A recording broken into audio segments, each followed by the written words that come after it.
नमस्कार दोस्तों, मैं हूं मुक्ता दीक्षित एस्ट्रोलॉजर।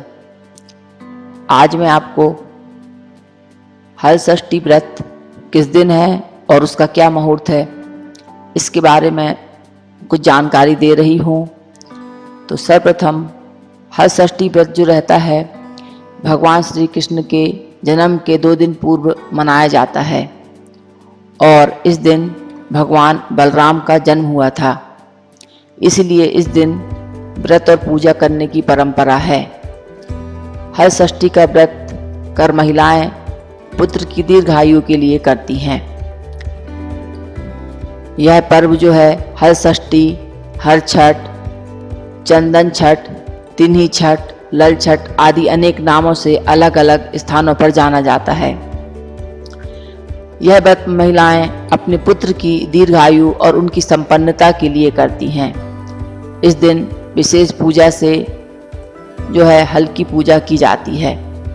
हर छठ के दिन जो है दोपहर के समय महिलाएं पूर्व दिशा या शुभ दिशा की तरफ मुख करके चौक पूर के उस पे पटा रख के हर छठ माता को स्थापित करके दही, इसमें भैंस के ही दूध, दही, घी का प्रयोग किया जाता है और इसमें महुआ, पसई के चावल आदि को चढ़ाने की परंपरा है। इस व्रत को करने के लिए कभी भी जो है गाय के दूध या दही का इस्तेमाल नहीं किया जाता। यह बात विशेष रूप से ध्यान में रखनी चाहिए। और इस व्रत को करने से जो है, इस व्रत में हल की पूजा होती है, इसलिए हल से जुती हुई कोई भी अन्न या फल नहीं खाया जाता है।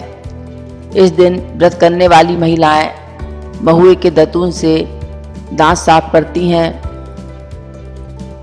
और कोई भी हल से जुती हुई वस्तुओं को भोग प्रसाद के रूप में नहीं खाती हैं।